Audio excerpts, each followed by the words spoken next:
اور ان کی پہچانیں ہیں، بڑی آسانی سے پہچانا جا سکتا ہے۔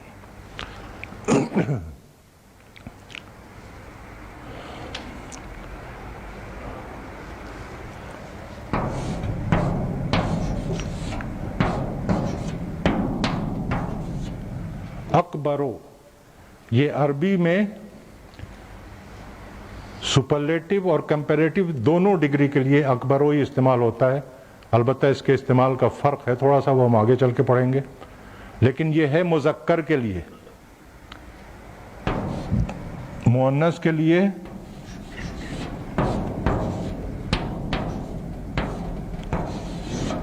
کبرا، یہی اگر آپ کر دیں سب سے چھوٹا لڑکا اور سب سے چھوٹی لڑکی، اصغرو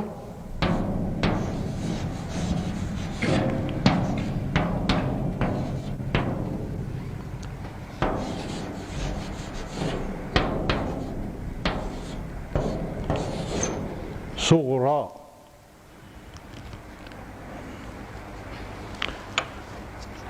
اب ہم اس کی زیادہ ڈیٹیل میں نہیں جائیں گے، اس لیے کہ یہ مسئلہ ہے وزن کا، اور وزن ہم فعل میں پڑھیں گے، اس کے بعد ہم اس کی تفصیل پڑھیں گے۔ اس وقت صرف علامت پہچان، فہرست پوری کرنے کے لیے یہ علامت سامنے لائی ہوئی ہے، تاکہ 1 2 3 تینوں چیزیں پوری ہو جائیں، فہرست مکمل رہے۔ باقی تفصیلات اس کی ہم انشاءاللہ آگے چل کر پڑھیں گے۔ علامت کیا بنی اس کی؟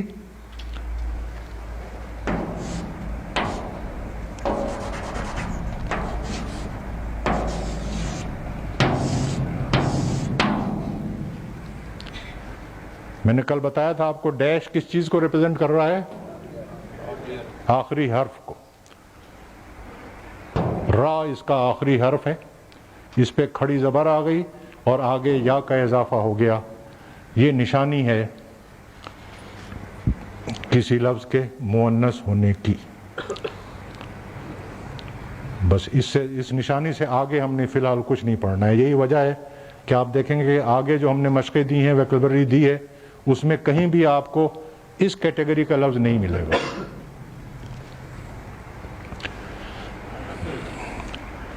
ہرا دھاگا، ہری ڈور،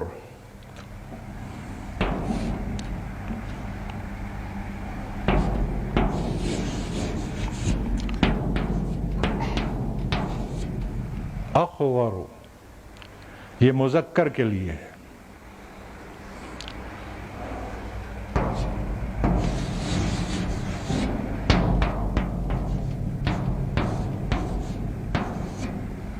خغراؤ، یہ مؤنث کے لیے ہے۔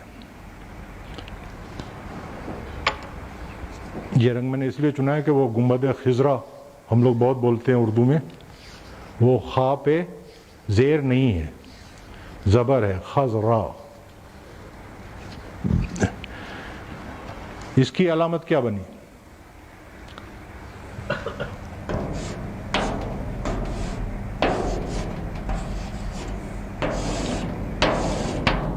آخری حرف پر زبر، الف اور حمزے کا اضافہ۔ یہ بھی وہی وزن کا مسئلہ ہے، علامت آپ کو بتا دی ہے، تفصیل انشاءاللہ ہم آگے چل کے پڑھیں گے۔ اور اس قسم کے لفظ بھی آپ کو اس کتاب کی ویکیبلری میں نہیں ملیں گے، اسی لیے۔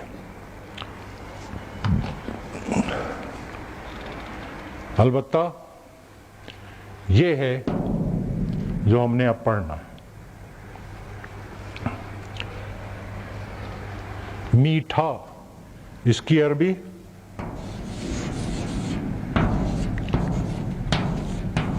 حلون، اس کو ہم نے مؤنث بنانا ہے۔ اس کا فارمولا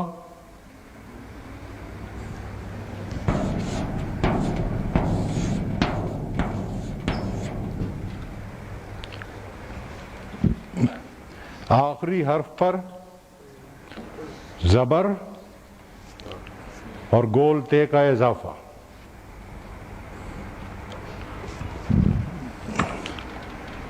تو یہ بنے گا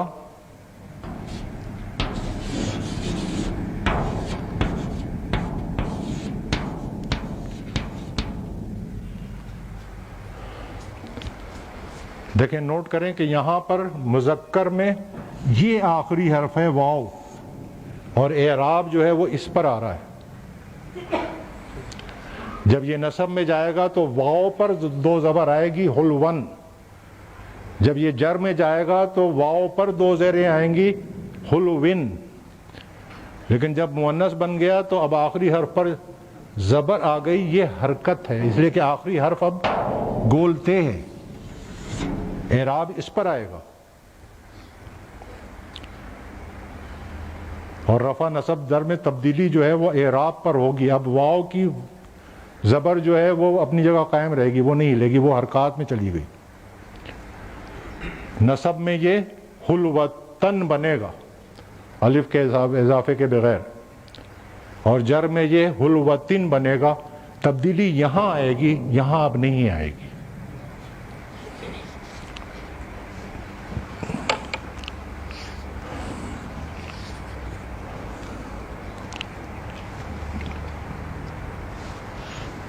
ہاں جی، تو مؤنث مذکر سے مؤنث بنانے کا یہ فارمولا آپ کے سمجھ میں آ گیا۔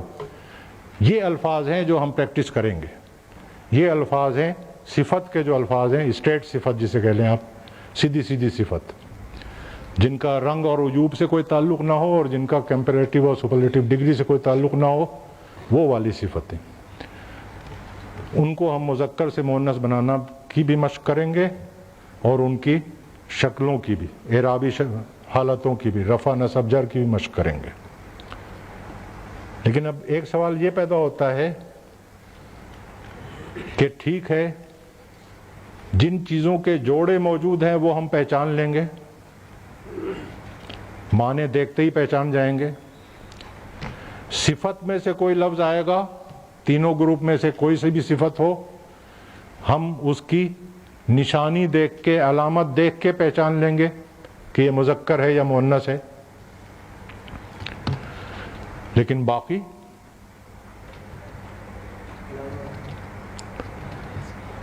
اس کے لیے پھر وہی ہے کہ اہل زبان سے سن کے یاد کرنا پڑے گا۔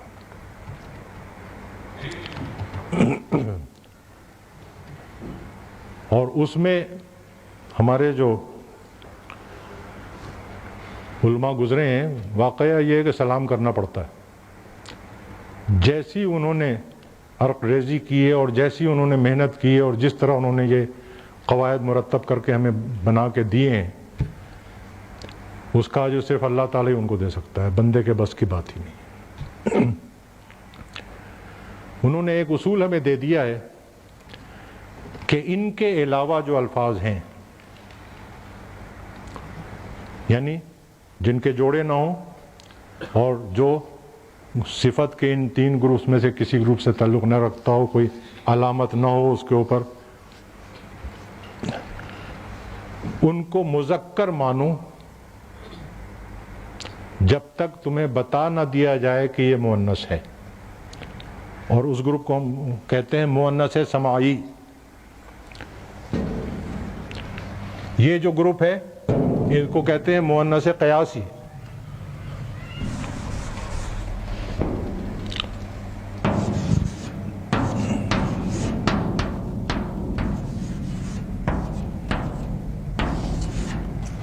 قیاسی کے معنی مقیاس الحرارت کسے کہتے ہیں؟ تھرمامیٹر، حرارت ناپنے کا پیمانہ۔ مؤنث قیاسی وہ مؤنث الفاظ جس کا کوئی پیمانہ مقرر ہو، اس کا پیمانہ گول تے، اس کا پیمانہ آ او، اس کا پیمانہ آ، مؤنث قیاسی۔ اور اس کے علاوہ جن کے لیے کہا کہ جب کسی اہل زبان کو مؤنث استعمال کرتے ہوئے سن لو تو اسے مؤنث مانو، وہ مؤنث سماعی۔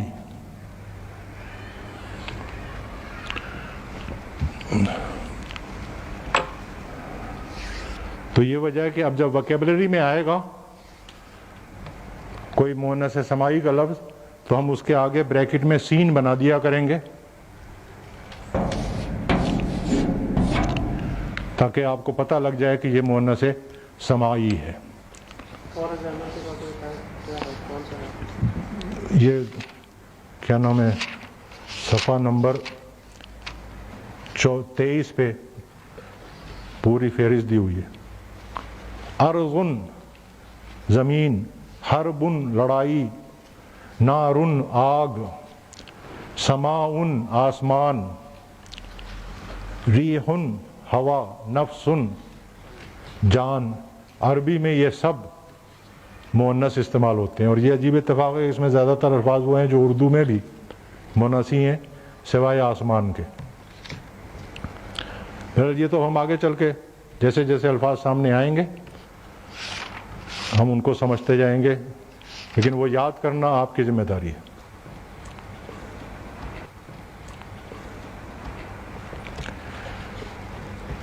اب ایک آخری جو اہم بات ہے اس سلسلے میں وہ نوٹ کر لیں.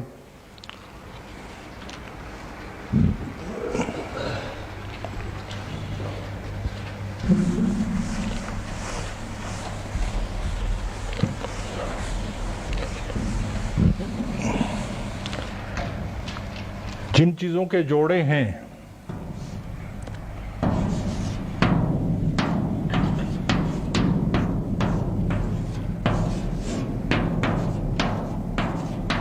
اخن بھائی، اختن بہن، اس میں تو آپ کو مذکر اور مؤنث دونوں الفاظ ملیں گے. جو صفتیں آئیں گی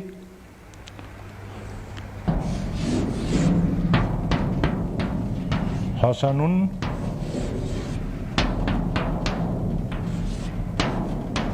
حسنتن، اس میں بھی آپ کو مذکر اور مؤنث دونوں الفاظ ملیں گے.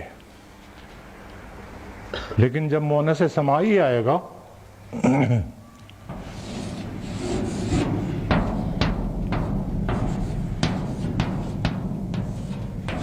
شمس مانے سورج، اور یہ مؤنث سماعی ہے، تو اس کا مذکر تلاش کرنا بے معنی بات ہے.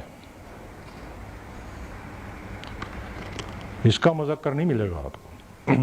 لیکن جیسے میں نے شروع میں کہا تھا کہ یہ تو وہ چیزیں ہیں جن کی جنس کوئی ہے ہی نہیں، نہ یہ مذکر ہے نہ مؤنث ہے. اہل زبان کے استعمال کا طریقہ ہے. اسی طرح سے جو مذکر لفظ اس نوعیت کے آئیں گے ان کو آپ مذکر سماعی کہہ سکتے ہیں. جدارن، اسی اصول کے تحت کہ نہ تو اس کا جوڑا ہے نہ اس پہ مؤنث کی کوئی علامت ہے، اور نہ ہم نے کسی سے یہ سنا کہ مؤنث سماعی ہے، تو ہم اس کو مذکر مان رہے ہیں. مذکر ماننے کے بعد اس کا مؤنث تلاش کرنا بے معنی بات ہے. اس کا مؤنث نہیں ملے گا آپ کو، نہیں ہوگا. تو مؤنث سماعی میں دوسری اہم بات جو ہے وہ یہ ہے کہ مؤنث سماعی کا مذکر نہیں ہوگا، اور جو مذکر لفظ استعمال ہوتے ہیں اس نوعیت کے ان کا مؤنث نہیں ہوگا.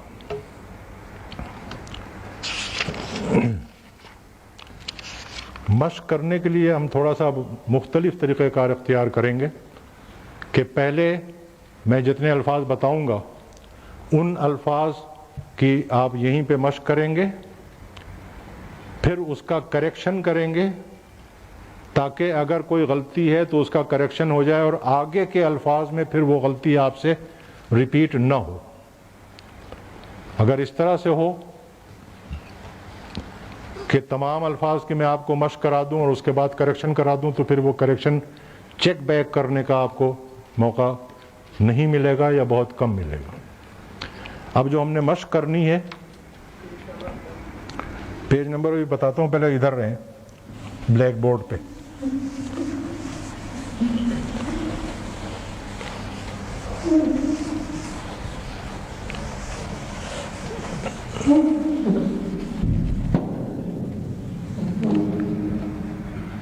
کل ہم نے مشق کی تھی رفع، نصب،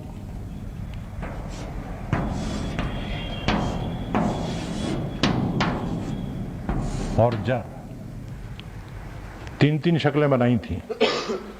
اب ہم نے 6 بنانی ہیں. اور اس طرح بنانی ہے. اس کا فارمیٹ یہ ہوگا, رفع نصب جر کے کالم یہی رہیں گے. ادھر ہم لکھیں گے مذکر, پھر ہم نیچے لکھیں گے مؤنث, اور اس کے بعد 6 شکلوں کے بعد یہ ہم ایک لکیر کھینچیں گے جو اس بات کی انڈیکیشن ہوگی کہ یہ ایک لفظ کی 6 شکلیں یہاں ختم ہو گئیں. پھر دوسرا لفظ اسی طرح سے 6 شکلیں بنائیں گے. یہاں چاہے مذکر مؤنث لکھیں چاہے چھوڑ دیں, وہ کوئی مسئلہ نہیں ہے, ذہن میں واضح ہونی چاہیے بات. اور پھر ہم لکیر کھینچ دیں گے کہ یہ ایک لفظ کی 6 شکلیں مکمل ہو گئیں. میں آپ سے یہ درخواست کروں گا کہ اس مشق میں ذرا دلچسپی لیں. اس مشق میں حکمت کیا ہے یہ انشاءاللہ میں اگلے سبق میں آپ کو بتا دوں گا, ابھی نہیں بتاتا, اس لیے کہ وہ پری میچور ہو جائے گی. ذرا اگلے سبق میں جب آپ سے میں یہ کہوں گا کہ اب ایک لفظ کی آپ 18 شکلیں بنائیں, اس وقت اس کی حکمت آپ کو بتاؤں گا تاکہ اگلے سبق میں آپ 36 شکلیں بنانے کے ہمت کر سکیں. لیکن یہ بہت ضروری ہے, اس لیے اس کی پریکٹس کریں. اب مشق کریں, میں بتاتا ہوں آپ کو. صفحہ نمبر 24. بسم اللہ اولہ آخرہ. اب آج ہم نے پہلے عدد پڑھنا ہے. عدد میں کوئی الجھاؤ یا ایسی باریک سمجھنے والی بات نہیں ہے. صرف ایک بنیادی بات اس میں یہ ہے کہ عام طور پر زبانوں میں عدد کی 2 تقسیمیں ہوتی ہیں, واحد اور جمع. عربی میں 3 ہے, واحد 1 کے لیے, 2 کے لیے ایک علیحدہ صیغہ آتا ہے جسے تثنیہ کہتے ہیں, اور جمع جو ہے عربی میں وہ 3 سے شروع ہوتی ہے. 3 یا اس سے زیادہ کی عدد پر جمع کا صیغہ بولتے ہیں.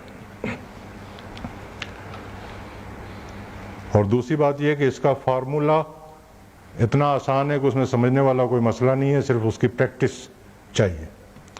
تو فارمولہ دیکھ لیں.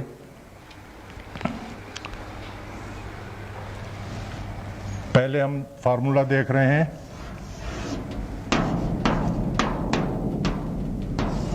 تثنیہ کا, یعنی واحد سے تثنیہ بنانا ہو تو اس کا کیا فارمولہ ہے.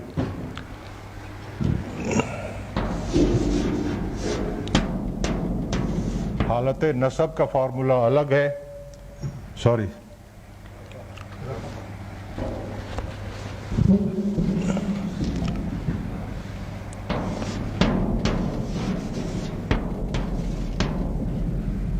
نصب اور جر کا فارمولہ ایک ہی ہے.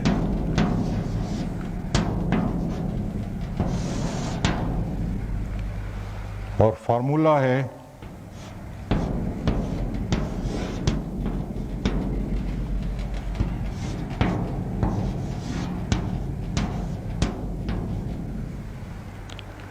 آنی آئینی.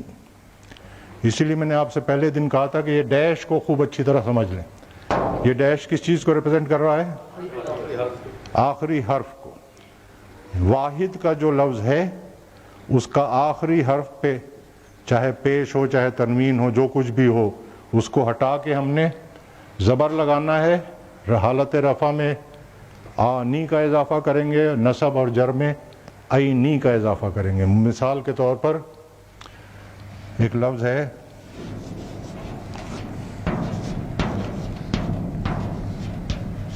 مسلمن, واحد, اس کا ہم نے تثنیہ بنانا ہے. آخری حرف میم ہے, اس پر زبر آ جائے گی.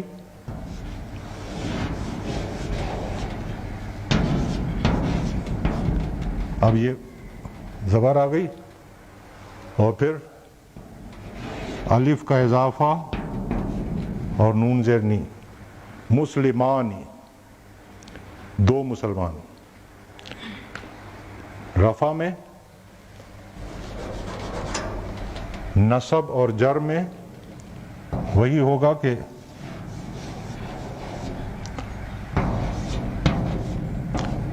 آخری حرف پر زبر آئے گی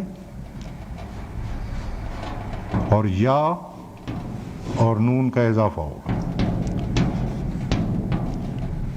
مسلمین.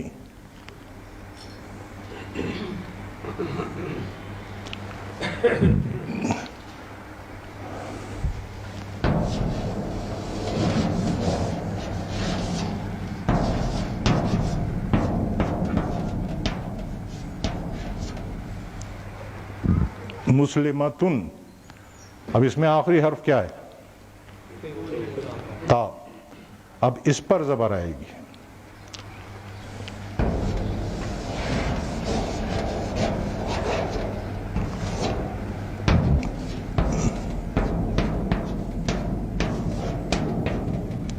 مسلمتانی حالت رفع میں اور نصب اور جر میں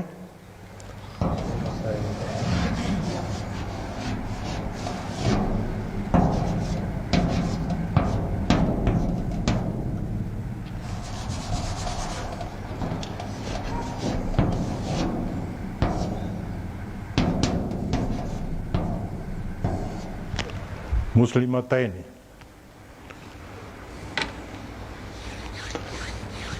اس میں سمجھنے والی تو کوئی بات نہیں ہے، صرف یاد کرنے کی اور مشق کرنے کی بات ہے. البتہ ایک بات سمجھ لیں کہ واحد سے تثنیہ بنانے کا جو فارمولا ہے یہ مذکر اور مؤنث دونوں پر اپلائی ہوتا ہے. مذکر اور مؤنث دونوں کے لیے ایک ہی فارمولا ہے، الگ الگ فارمولے نہیں ہیں. نمبر 2، اس فارمولے کی یا اس قاعدے کا استثناء سے میری ملاقات ابھی تک نہیں ہوئی ہے. کھڑکی میں نے بہرحال کھلی رکھی ہے، لیکن یہ بہت پکا قاعدہ ہے. اس کے استثناء شاید کہیں ہو آگے عربی میں، لیکن ہم نے جتنی عربی پڑھی ہے اس میں تو نہیں ہے. یہ پھر کتاب میں تھوڑا غلط چھپا ہوا ہوگا. جی، یہ کتابن، کتابانی اور کتابینا لکھا ہوا ہے. وہ صحیح کر لیں جی، کتابینی. غلط ہے، جی ہاں، کتابینی.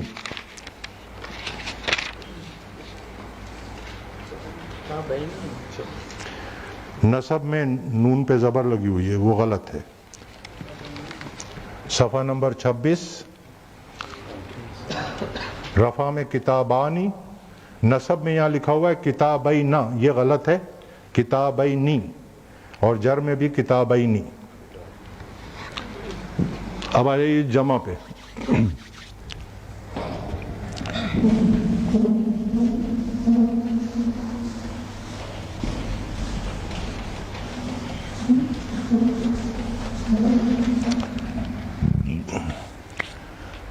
جمع میں فارمولا جو ہیں وہ الگ الگ ہے.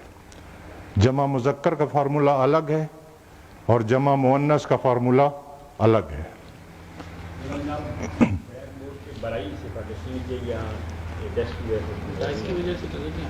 نظر نہیں آتا. نہیں.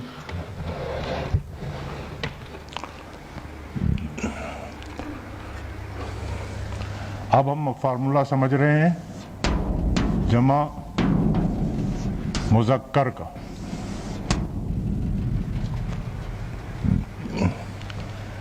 اس میں رفع،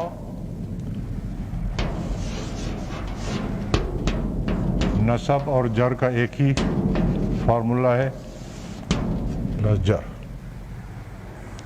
اور وہ فارمولا ہے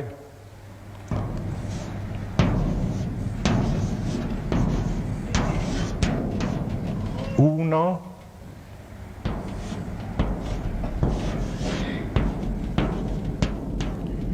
اینا. یعنی آخری حرف پر، حالت رفع میں آخری حرف پر پیش لگائیں گے، واو اور نون کا اضافہ ہوگا اونا. نصب اور جر میں کسرہ لگائیں گے، زیر لگائیں گے اور اضافہ ہوگا یا اور نون کا. اس کی مثال دیکھ لیں، وہی مسلمون دیکھ لیں.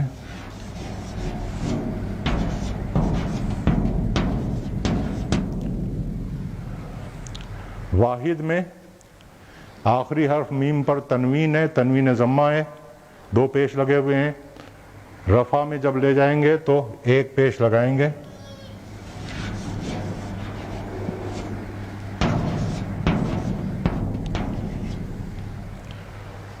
اور واو کا اضافہ کریں گے.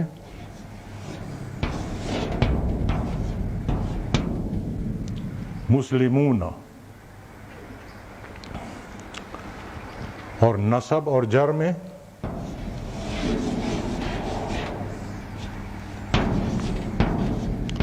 اب آخری حرف پر زیر آئے گی، کسرہ آئے گی.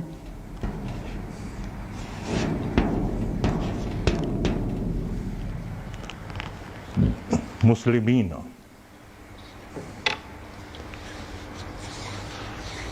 سمجھنے میں تو اس میں کوئی پرابلم نہیں ہے، صرف یاد رکھنے کی بات ہے. اب جمع مؤنث.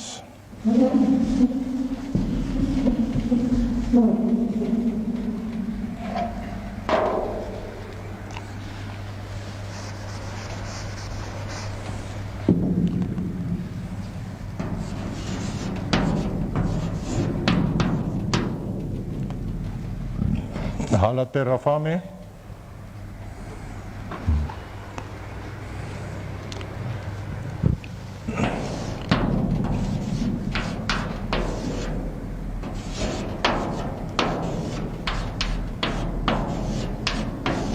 یہ ہے اہم بات.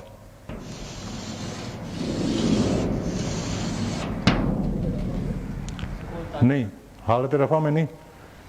جمع مؤنث کا جو بھی فارمولا ہم اپلائی کریں گے، چاہے رفع کا ہو چاہے نصب جر کا ہو، پہلا اسٹیپ یہ ہے کہ گولتے گرانی ہے اور اس کے بعد فارمولا اپلائی کرنا ہے.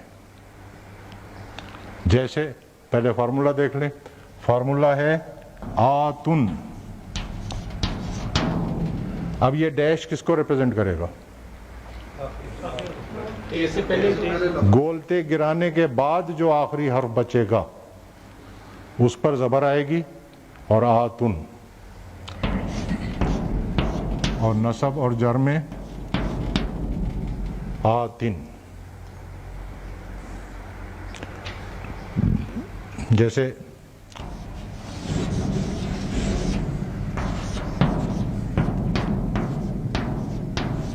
مسلمتن ہے، اس میں سے یہ تا گر گئی تو آخری حرف میم بچا ہے،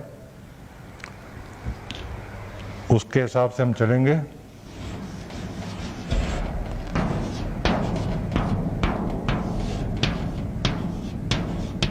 مسلماتن.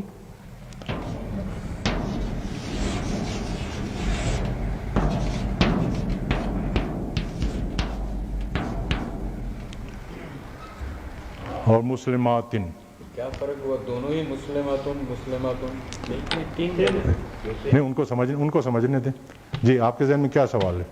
دونوں ہی ایک ہی ہاں، مسلماتن مسلماتن. ایک منٹ.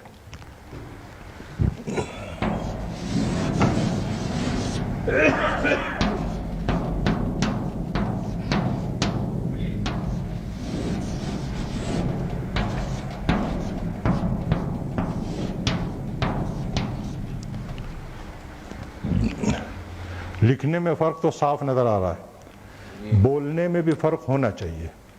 اس کو ہم کہیں گے مسلماتن، میم کو ہلکا پڑھیں گے، اور اس کو ہم میم کو کھینچیں گے.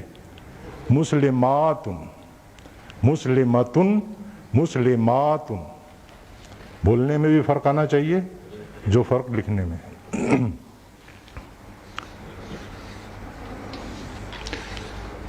اچھا جی، اب سوال یہ کہ جو فارمولا ہم نے پڑھا ہے تثنیہ کے لیے، تو میں نے آپ کو بتا دیا کہ یہ کافی پکا قاعدہ ہے اور اس کا استثناء ابھی تک میری نظر سے نہیں گزرا.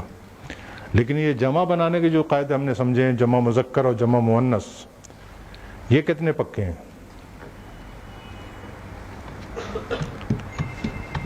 یہ زیادہ پکے نہیں ہیں. کافی الفاظ ایسے ہیں جن کی جمع اس فارمولے کے حساب سے نہیں بنتی ہے بلکہ ان کی جمع الگ آتی ہے. مثال کے طور پر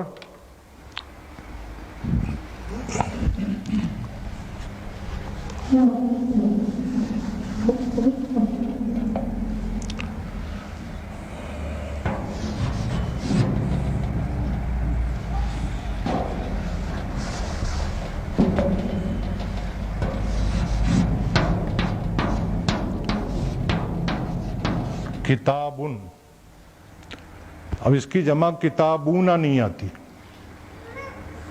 اس کی جمع آتی ہے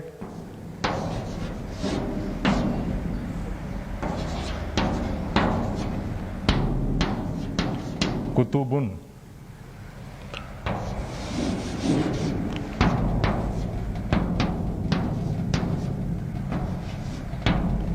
مسجدن، اس کی جمع مسجدونا نہیں آتی بلکہ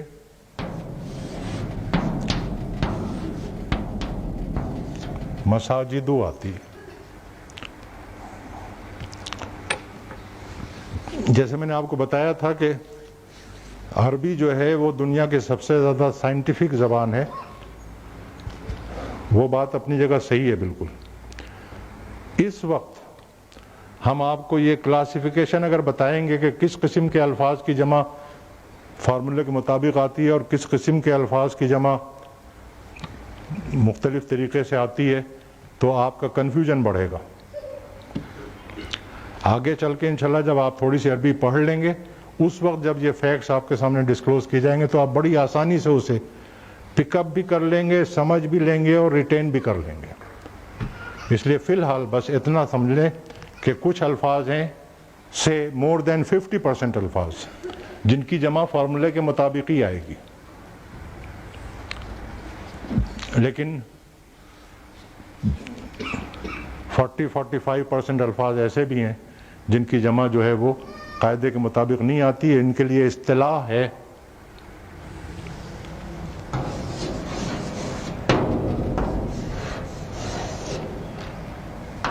جمع مکسر. مکسر کے لفظی معنی ہے توڑا ہوا. الفاظ کی ترتیب جو ہے وہ ٹوٹ جاتی ہے. کتابن میں سے الف غائب ہو گیا، مسجدن کی جمع آئی تو ایک الف کا اضافہ ہو گیا، اس لیے ایسی جمع کو ہم جمع مکسر کہتے ہیں. تو طریقہ یہ ہوگا کہ اب جو ہم ویکیبلری دیں گے جن الفاظ کی جمع مکسر آتی ہے ان کی جمع ہم آگے بریکٹ میں لکھی ہوئی ملے گی آپ کو اس کتاب میں، وہ آپ نے یاد کرنی ہے. اور جن کی جمع آپ کو لکھی ہوئی نہ ملے وہ پھر فارمولے کے مطابق بنائیں گے.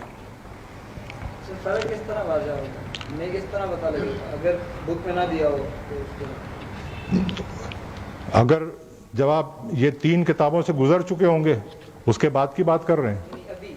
ابھی تو اس کتاب میں جو ویکیبلری دی ہوئی ہے اس میں عام طور پر کہیں بھول گئے ہوں تو وہ علیحدہ بات ہے، وہ غلطی مان لیں گے ہم اپنی، لیکن کوشش یہی کی ہے ہم نے کہ ایسے الفاظ جن کی جمع مکسر استعمال ہوتی ہے وہ وہیں دے دی جائے. اور جب آپ یہ 3 کتابیں کیا 2.5 کتابیں پڑھ لیں گے انشاءاللہ تو پھر آپ کو اس کی ضرورت ہی نہیں پڑے گی، آپ خود ہی پہچان لیں گے کہ یہ فلاں قسم کا لفظ ہے اس کی جمع سالم آئے گی، یہ فلاں قسم کا لفظ ہے اس کی جمع مکسر آئے گی. پھر جمع مکسر کے کچھ اوزان فکسڈ ہیں، وہ ہم نے اس کتاب میں تو نہیں ہے لیکن تینوں کتابوں میں نہیں ہے، لیکن جمع مکسر کے اوزان جب آدمی یاد کر لیتا ہے تو پھر اسے کوئی پرابلم نہیں رہتی.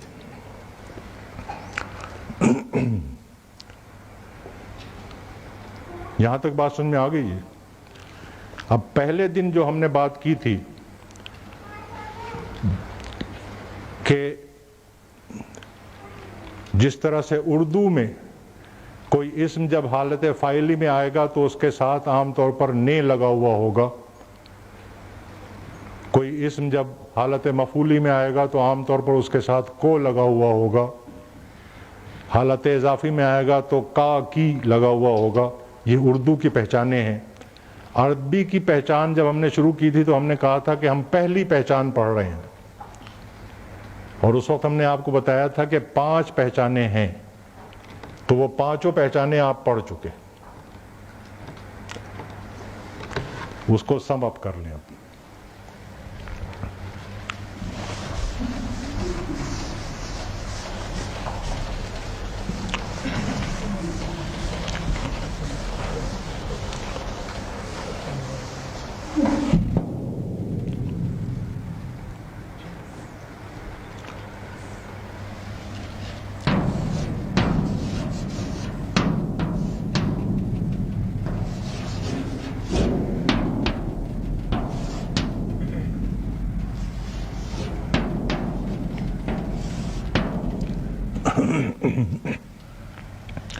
پہلی پہچان ہم نے پڑھی تھی کہ کسی اسم کے آخری حرف پر حالت رفع میں یعنی حالت فاعلی میں 2 پیش آئیں گے،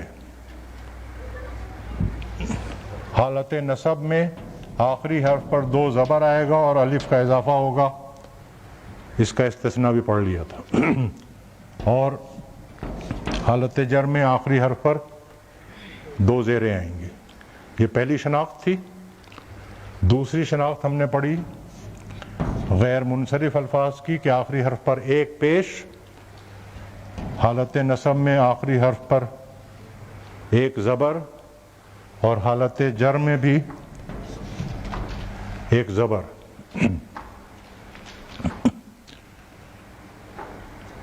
باقی 3 شناختیں آج پڑھی ہیں ہم نے۔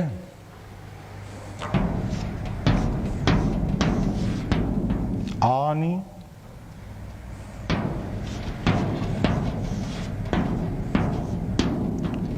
عینی،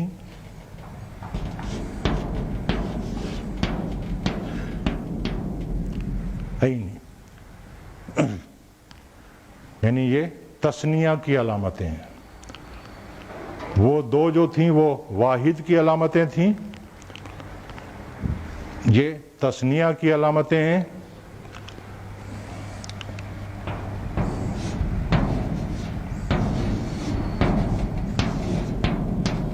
اونا،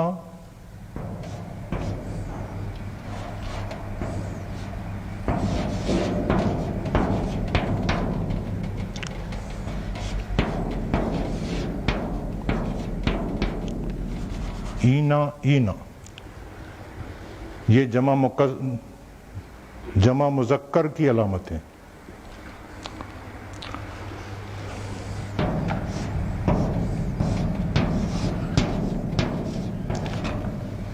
آتن، آتن،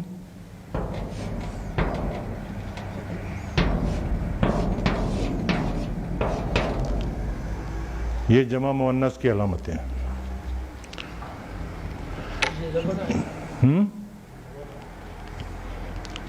کہاں؟ نہیں، نصب میں بھی آتن ہی آئے گا۔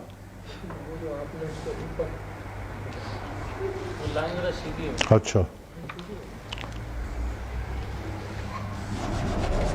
اس کو کہہ رہے تھے آپ؟ اب اس میں خاص بات جو نوٹ کرنے کی ہے اور ذہن میں گرفت کرنے کی ہے وہ یہ ہے کہ اگر ذہن میں یہ ہے کہ اعرابی حالت جو ہے وہ زبر زیر پیش سے پہچاننی ہے تو یہاں پہ تو نون کے نیچے زیر آ رہی ہے،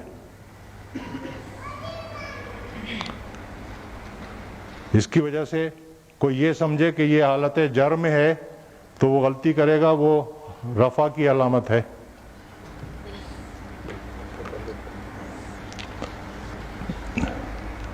تو ایک تو اس سے بھی غلطی ہوتی ہے، اس سے غلطی ہوتی ہے، اور اس سے تو بے تحاشا غلطی ہوتی ہے۔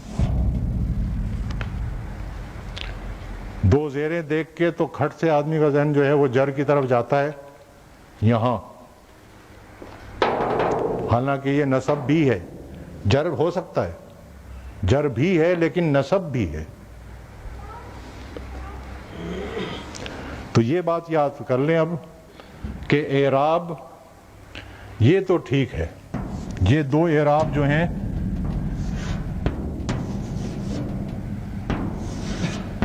یہ بالحرکت ہیں، لیکن یہ تین اعراب جو ہیں یہ الفاظ کے ساتھ ہیں، اعراب بالحروف ہیں۔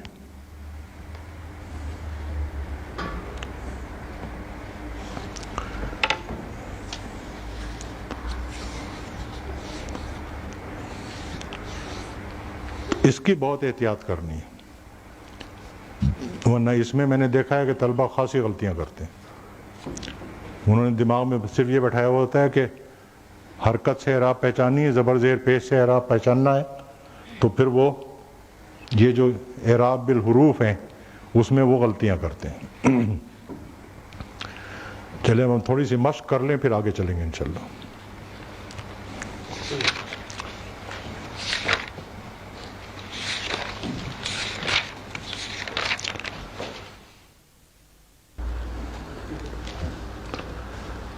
جی اب یہ لفظ جو تھا مومنون، اس کی کریکشن ہو گئی۔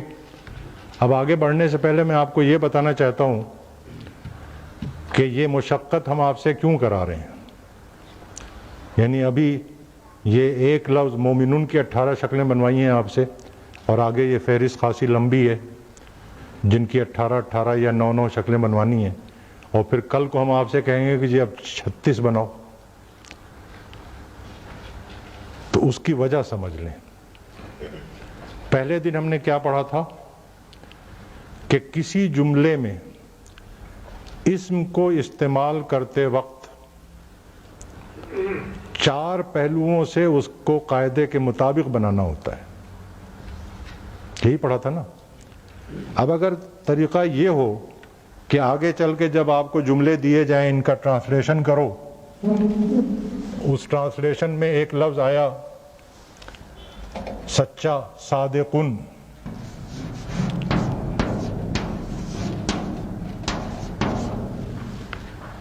تو آپ نے پہلے اس کی اعرابی حالت پر غور کیا اور پتہ یہ لگا کہ اس جملے میں اس لفظ کو حالت نصب میں آنا چاہیے، تو آپ نے صادقن سے صادقن کر لیا۔ اس کے بعد آپ نے جنس پہ غور کیا تو پتہ لگا کہ مؤنث آنا چاہیے، تو اب آپ نے اسے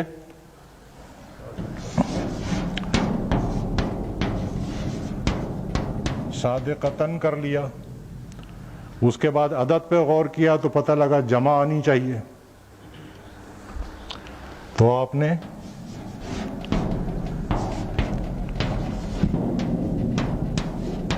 صادقاتن کر لیا۔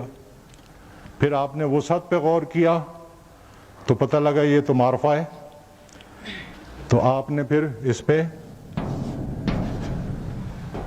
الف لام لگایا، تنوین ہٹائی، اب جا کے کہیں یہ چاروں پہلوؤں سے قاعدے کے مطابق ہوا۔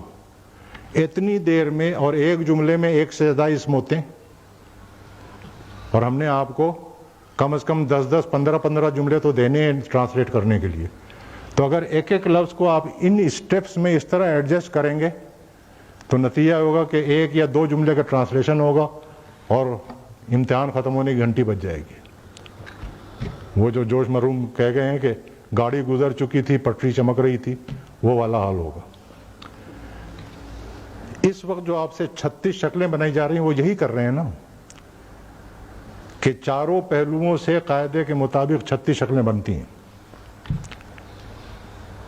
تو آپ کے ذہن میں وہ پٹریاں جم جانی چاہیے۔ جس طرح آفیسز میں آپ نے دیکھا ہے کہ 8-10 ٹیلی فونز کا ایکسچینج لگا ہوا ہوتا ہے اور اس میں ایک جمپر لگا ہوا ہوتا ہے۔ کال آتی ہے، اگر وہ لائن انگیج ہے تو وہ خود بخود سلپ ہو کے دوسری لائن پہ چلا جائے گا، وہ انگیج ہے تو خود بخود سلپ ہو کے تیسری لائن پہ چلا جائے گا، اور کھٹ سے وہاں جا کے بیٹھے گا جو لائن خالی ہے۔ وہ نقشہ آپ کے ذہن میں جمنا چاہیے کہ آپ ایک لحظے کے لیے غور کریں اور چاروں پہلوؤں سے قاعدے کے مطابق 36 میں سے جو شکل درکار ہے کھٹ سے وہ آپ کے ذہن میں آئے، تب تو آپ ٹرانسلیشن کریں گے اور نمبر لیں گے، ورنہ بیٹھے سوچتے رہیں گے۔ تو یہ جو اس وقت کی محنت ہے یہ بلا مقصد نہیں ہے۔ یہ نوٹ کر لیں کہ اس وقت یہ 36 شکلیں بنانے میں جو طالب علم جتنی محنت کرے گا آگے چل کے وہ اتنا ہی سکھی رہے گا. اور اس وقت جس نے یہ سوچا کہ یہ تو بلا وجہ کی فٹیگ ہے, اس کا فائدہ کوئی نہیں ہے, ٹال گیا, تو پھر آگے جا کے وہ پھنسے گا. جس طرح میں 3 روز سے آپ کو ریمائنڈ کر رہا ہوں کہ اگر آپ نے ویکیبلری نہیں یاد کی, الفاظ کے معنی نہیں یاد کیے, تو قاعدے سمجھنا اور قاعدے یاد کرنا بے معنی ہے. اسی طرح سے دماغ میں اگر یہ پگڈنڈیاں نہیں بنائیں آپ نے 36 شکلوں کی, کہ ذہن خود بخود سلپ ہوتا ہوا ایگزیکٹ اس لفظ پہ جا کے ٹکے جو اس وقت جملے میں درکار ہے, تو آگے پھر آپ نہیں چل پائیں گے. خاص طور سے ٹرانسلیشن آپ کے لیے بہت بھاری کام ہو جائے گا. تو اس لیے اس وقت تھوڑی سی محنت کر لیں. میں یہ آپ کو بتا رہا ہوں کہ جتنی ہم نے ایکسرسائز دی ہے, دس از انف. جو بھی آدمی یہ ایکسرسائز سیریسلی کر لے گا, اس کا ذہن ٹرینڈ ہو جائے گا, اور ٹرانسلیشن کے وقت وہ صحیح لفظ پک اپ کر کے نکالو. اس میں تھوڑی سی پریکٹس کی ضرورت ہوتی ہے اس کے بعد, لیکن وہ مائنڈ پہلے ٹرین ہونا چاہیے. تو اس وقت ہم آپ کا اصل میں مائنڈ ٹرین کرنا چاہتے ہیں, اس کی تربیت کرنا چاہتے ہیں کہ وہ 36 میں سے جو مطلوبہ شکل ہے اسم کی اس جملے میں استعمال ہونے کے لیے, وہ پک کر سکے آسانی کے ساتھ. اس مشقت کا مقصد یہ ہے, اور یہ بہت ہی با مقصد مشقت ہے, اس کو بے مقصد نہ جانیں.